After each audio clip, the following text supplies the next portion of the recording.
জীবনে এগিয়ে যাও, তবে অন্যকে তুচ্ছ করে নয়। সময় কাজে লাগাও, তবে অসৎ কাজে নয়। আসসালামু আলাইকুম everyone, welcome back to my channel. আমি মাখনিস লাইফস্টাইল ব্লগ চ্যানেল থেকে আরও একটি নতুন ব্লগ ভিডিওতে আপনাদের সবাইকে ওয়েলকাম করছি।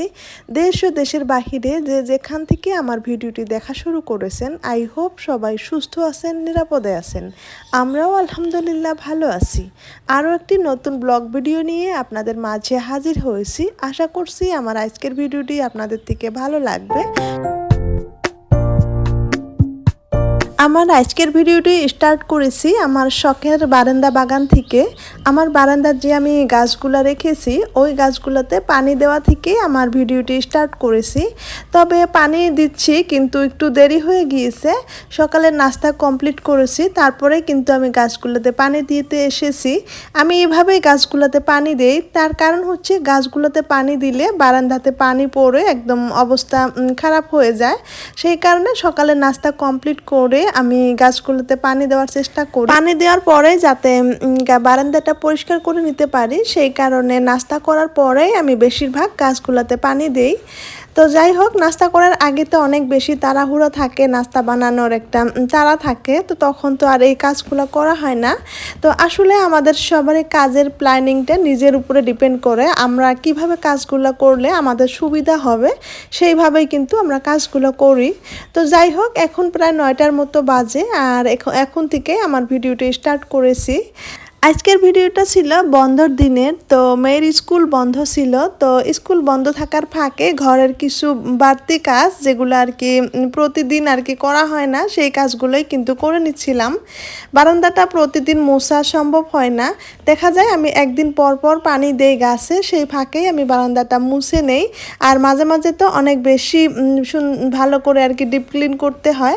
আজকে আর কি ডিপ ক্লিন করে নিচ্ছিলাম, সব ফুলের টাবগুলো সরিয়ে সরিয়ে আমি সব জায়গাগুলো পরিষ্কার করে আবারও জায়গার মধ্যে টাবগুলো রেখে দিচ্ছিলাম। সেই সাথে পানিও দিয়েছিলাম ভরপুরভাবে, যেই গাছে আর কি যেই পরিমাণে পানি দিতে হয়।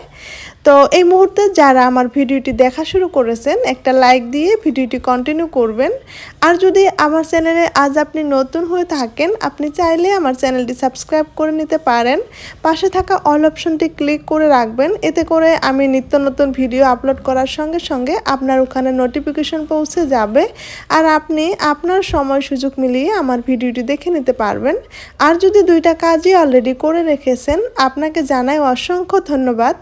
আর আমার কন্টেন্ট ক্রিয়েটর আপু ভাইয়াদেরকে অনুরোধ জানাচ্ছি, যারা আমাকে ভালোবেসে আমার সঙ্গে থাকবেন, আমার কমিউনিটিতে একটা পোস্ট দিয়ে যাবেন, এতে করে আমার জন্য অনেকটাই সহজ হবে। বারান্দাটা পরিষ্কার করে নিয়ে তারপর রুমে চলে এসেছি। এখন বিছানাটা ক্লিন করে নিব। আপনাদের ভাইয়া ঘুম থেকে উঠতে উঠতে একটু দেরি করে ফেলে, সেই কারণে বিছানাটা ক্লিন করতে আমার একটু দেরি হয়ে যায়। তো বিছানা ক্লিন করার আগে আমি আমার শ্বশুর শাশুড়ির রুম, কিচেনের কিছু কাজ আমি সব কিছু মানে একটু এগিয়ে রাখি, তারপরেই কিন্তু আমার ঘরের কাজগুলো করি। তো যাই হোক, এখন আমি ঘরের কিছু মুছামুছি কাজ ছিল, ওই কাজগুলো একটু করে নিয়েছি। তারপর এই তো এখন বিছানাটা ক্লিন করে নিচ্ছি। সব কিছু তো ক্যামেরার সামনে তুলে ধরতে গেলে দেখা যায় অনেকটা সময়ের প্রয়োজন হয়, সব কিছু তো তুলে ধরা সম্ভব নয়। তো যাই হোক, এখন কিন্তু আমি বিছানাটা ক্লিন করে নিলাম।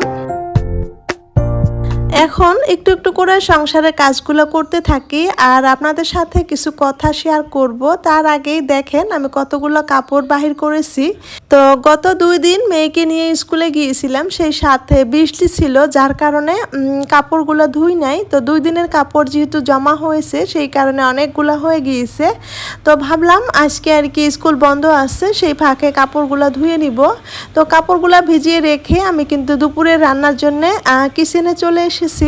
তো আমি রাইস কুকারে ভাত দিয়েছিলাম, সাথে মিষ্টি কুমড়া দিয়েছিলাম ভর্তা বানানোর জন্য। আর এগুলা মাছ আমি কিন্তু রাতে রান্না করে রেখেছি, এখন আমি ফ্রিজ থেকে বাহির করে গরম করে নিয়েছি। সেই সাথে এখানে আমি লাউ দিয়ে মাছ দিয়ে রান্না করেছি, আর তো মিষ্টি কুমড়া ভর্তা করে নিব। তো আজকে দুপুরের জন্য এগুলোই ছিল। আবারও আমার শাশুড়ি মা এগুলো একটাও খাবে না, বলছিল এগুলো খালে অ্যালার্জির প্রবলেম হয়। সেই কারণে শাশুড়ি মার জন্য কিছু মাছ আর কি বালতিতে আর কি পানিতে রাখা ছিল। তো ওই মাছগুলো তুলে কেটে ধুয়ে পরিষ্কার করে নিয়ে আসলাম। তো বলছিল মাছগুলো ভেজে খাবে। এগুলাকে আমরা কিন্তু গড়াই মাছ বলি, আমার বাংলাদেশের আপুরা কিন্তু টাক্কি মাছ বলে। তো যাই হোক, সম্ভবত টাক্কি মাছই বলে আর কি। তো এই মাছটাই আমি এখন আমার শাশুড়ির জন্য ভাজি করে নিব, তারপর আবারও কাপড় ধুইতে চলে যাব। তো যাই হোক, এখন আপনাদের সাথে কিছু কথা শেয়ার করব। যদি আমার কোনো ভুল ত্রুটি হয়ে থাকে অবশ্যই আপনারা আমাকে ক্ষমা সুন্দর দৃষ্টিতে দেখবেন আর আমার ভুলকে শুধরিয়ে দেওয়ার চেষ্টা করবেন। তো কথাটা হলো, আমি ভিডিওর শুরুতেই বলেছিলাম যে জীবনে এগিয়ে যাও, তবে কাউকে তুচ্ছ করে নয়। তো আমাদের সমাজে এখনও কিছু মানুষ আছে যারা একটু চান্স পেলেই অন্যকে কিন্তু অনেক তুচ্ছ করে কথা বলে, অনেক ছোট করে কথা বলে। আসলে ওই মানুষগুলো জানে না, যে বোঝে না যে অন্যকে তুচ্ছ করে বা ছোট করে কথা বললে ওই মানুষটা কতটা কষ্ট পেল।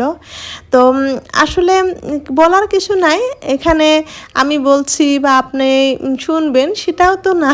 তো যাই হোক, আমার মন মানসিকতা থেকে আমি যতটুকু আর কি চিন্তা করছি বা ভাবছি যে অন্যকে তুচ্ছ করে কথা বলা এটা অনেক বড় একটা খারাপ কাজ। তো নিজেকে দিয়ে একটু চিন্তা করলেই কিন্তু বোঝা যায় যে নিজেকে যদি কেউ এইভাবে কথা বলে তাহলে কেমন লাগবে। আসলে আমরা মানুষ হয়ে মানুষকে কষ্ট দেওয়া এটা কিন্তু অনেক খারাপ কাজ। তো যাই হোক, আমি খুবই ছোট্ট একটা মানুষ, আমি আমার জ্ঞানের পরিসর খুবই সীমিত। তো আপনাদের সাথে কি শেয়ার করব, তো সেটাও আমি ভালো মতো কোনো ভাষা খুঁজে পাই না।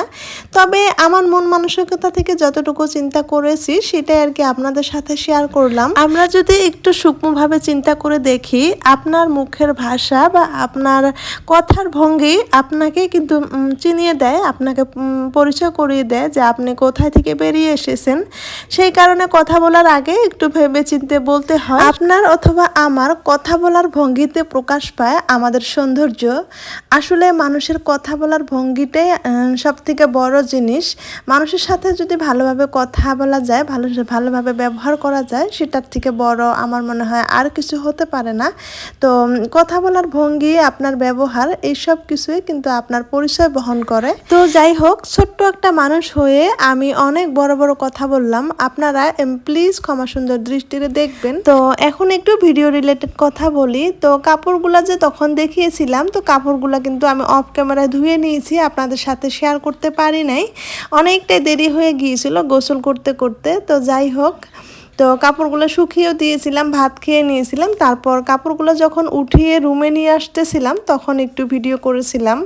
তো যাই হোক, এই অংশটুকু ছিল অন্য আরেক দিনের। তো আমার দুই নানি শাশুড়ি, আরও একটা আমার মামা শাশুড়ির শাশুড়ি, তো 3 নানি শাশুড়িকে নিয়ে আমার বাবার বাসায় ঘুরতে গিয়েছিলাম। তো সেখানে আমার মেয়ে আর কি ডান্স করতেছে, টিভিতে গান দিয়ে সবাই ওর ডান্সটাই দেখতেছে। তো আমি একটু ক্যাপচার করে রেখেছিলাম আপনাদের সাথে শেয়ার করার জন্য। তো যাই হোক, আজকের ভিডিওটি প্রায় শেষের পর্যায়ে চলে এসেছি। যারা ভালোবেসে আমার ভিডিওটি এই পর্যন্ত দেখে এসেছেন তাদেরকে অনেক অনেক ধন্যবাদ জানাচ্ছি। নতুন বন্ধুদের আমার কমিউনিটিতে একটা পোস্ট দিয়ে যাওয়ার জন্য অনুরোধ জানাচ্ছি। তো দেখা হবে নেক্সট কোনো ভিডিওতে। আল্লাহ হাফিজ এবং আসসালামু আলাইকুম।